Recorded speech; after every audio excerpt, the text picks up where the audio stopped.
Assalamualaikum warahmatullahi wabarakatuh. Kenalkan, nama saya Maulana dari Fakultas Ekonomi dan Bisnis Prodi Manajemen. Di sini saya akan mempresentasikan tugas besar kedua Bahasa Indonesia yang berjudul Peran Musik Terhadap Kecintaan Berbahasa Indonesia. Latar belakang masalah dari peran musik terhadap kecintaan berbahasa Indonesia adalah kebersamaan dan persatuan seolah menjadi hal yang sangat langka. Hal ini makin terbukti dengan banyaknya tawuran antar siswa, perkelahian antar warga, dan termasuk kisruh dalam banyak konser. Dalam kasus terakhir, musik yang selama ini dianggap penenang pikiran terkesan hanya menciptakan kekacauan.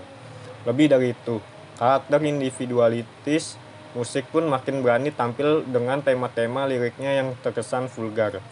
Hal ini sangat jelas terlihat dari lagu Mari Bercintanya Aura Kasih dan Vicky SHU, Makhluk Tuhan Paling Seksi yang dibawakan Mulan Jameelah, Cinta Satu Malamnya Melinda, dan banyak lagi. Lirik yang harusnya dikonsumsi oleh orang dewasa ini karena musiknya yang asik akhirnya justru lebih banyak dinyanyikan oleh anak-anak. Anak-anak yang merupakan generasi bangsa ini seolah harus kenyang dengan suguhan hiburan yang kurang mendidik. Padahal di tangan merekalah masa depan bangsa ini dibentuk. Dalam proses pembentukan generasi berkarakter, orang tua ataupun pendidik tidak bisa serta-merta melarang anak untuk bisa mendengarkan musik yang merupakan fitrah setiap manusia sejak dia dilahirkan.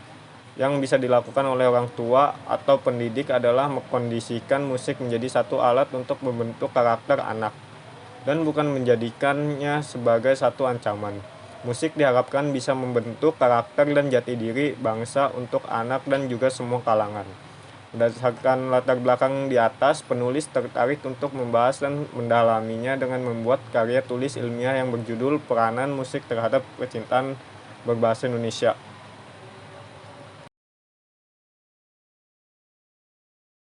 Yang pertama, definisi musik. Menurut Kamus Besar Bahasa Indonesia, musik adalah ilmu atau seni menyusun nada atau suara dalam urutan, kombinasi, dan hubungan temporal untuk menghasilkan komposisi suara yang mempunyai kesatuan dan kesinambungan. Sedangkan menurut situs Wikipedia, musik adalah bunyi yang diterima oleh individu dan berbeda-beda berdasarkan sejarah, lokasi, budaya, dan selera seseorang. Musik juga dapat diartikan sebagai bunyi atau kesan terhadap sesuatu yang ditangkap oleh indera pendengar atau juga suatu karya seni dengan segenap unsur pokok dan pendukungnya, atau segala bunyi yang dihasilkan secara sengaja oleh seseorang atau kumpulan dan disajikan sebagai musik. Dengan demikian, maka dipahami bahwa musik adalah suatu bunyi, nada, atau suara yang disusun sehingga menghasilkan kesatuan dan kesinambungan bunyi yang dihasilkan secara sengaja oleh seseorang atau sekelompok orang untuk didengar. Perkembangan musik. Dalam sejarah kehidupan manusia, musik merupakan bagian yang hidup dan berkembang sejalan dengan perkembangan manusia itu sendiri.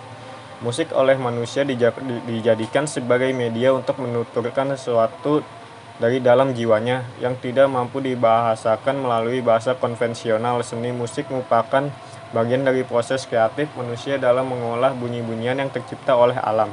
Seiring dengan perkembangan zaman, musik pun ikut berkembang dengan macam dan jenis alirannya yang semakin beraneka ragam seperti musik klasik, rakyat, tradisional, keagamaan, blues, jazz, country, pop, rock, dan lain-lain. Ketiga, peran musik dalam kehidupan manusia. Musik memiliki peran secara simultan dalam diri pendengarnya, terlebih pada mereka yang sangat menikmatinya. Pemilihan jenis atau lirik musik bisa merupakan bias dari perilaku pendengarnya, namun juga bisa menjadi satu stimulus untuk membentuk perilaku pendengarnya. Sebagai contoh, orang yang sedang bersedih umumnya suka mendengarkan lagu-lagu sendu. Namun terkadang orang yang sedang bersedih sengaja mendengarkan lagu-lagu gembira atau penyemangat untuk bisa mengubah suasana hatinya. Selain itu, musik pun berpengaruh pada fisik, inteligensi, dan emosi pendengarnya, sebagaimana bisa dilihat dalam bagan berikut. Tampak dalam bagan bahwa umumnya ekspresi musik berpengaruh pada fisik pendengarnya, dan hal ini tampak pada orang yang mendengar musik dan tanpa sadar ia mengangguk-anggukkan kepala ataupun menggoyang-goyangkan kakinya mengikuti irama. juga berpengaruh pada inteligensia dan emosi sebagaimana ditunjukkan oleh penelitian yang membuktikan bahwa musik terutama musik klasik sangat mempengaruhi perkembangan IQ, intelijen quotient dan EQ emosional quotient. Seorang anak yang sejak kecil terbiasa mendengarkan musik akan memiliki kecerdasan emosional dan inteligensi yang lebih berkembang dibandingkan dengan anak yang jarang mendengarkan musik. Yang dimaksud musik di sini adalah musik yang memiliki irama teratur dan nada-nada yang teratur, bukan nada-nada miring. Tingkat kedisiplinan anak yang sering mendengarkan musik juga lebih baik dibanding dengan anak yang jarang mendengarkan musik. Grace Sudargo, seorang musisi dan pendidik, mengatakan dasar-dasar musik klasik secara umum berasal dari ritme denyut nadi manusia, sehingga ia berperan besar dalam perkembangan otak, pembentukan jiwa, karakter, dan bahkan raga manusia.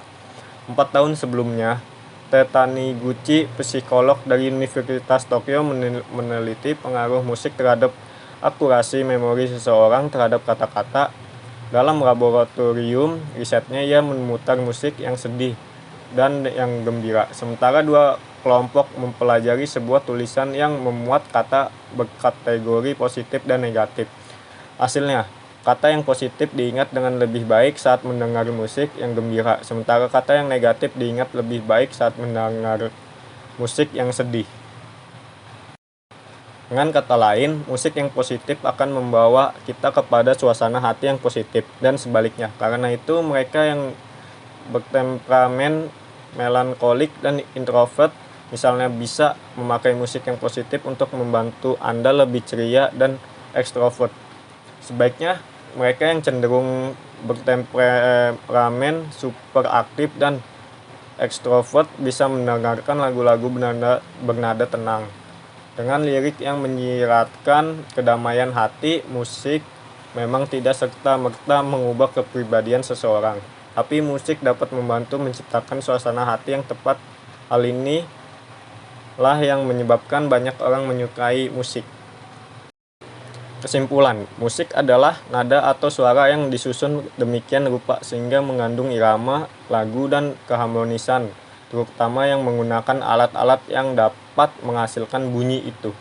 Musik memiliki peran dan dampak yang besar terhadap terbentuknya karakter dan jati diri seseorang.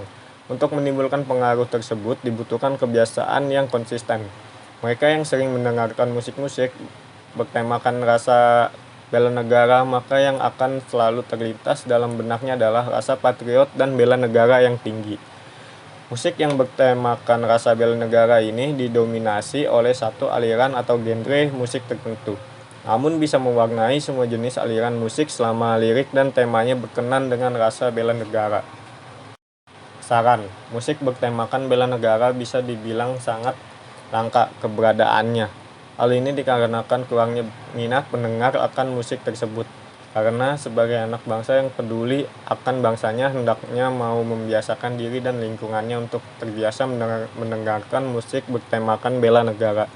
Mengingat anak muda masa kini cenderung menyukai musik yang dikemas secara ringan dan komunikatif, maka musik bertemakan bela negara ini hendaknya mampu dikemas sesuai dengan selera masa kini hingga tidak kehilangan pamor dan penggemarnya. Itu saja yang dapat saya presentasikan. Kurang lebihnya mohon maaf. Assalamualaikum warahmatullahi wabarakatuh.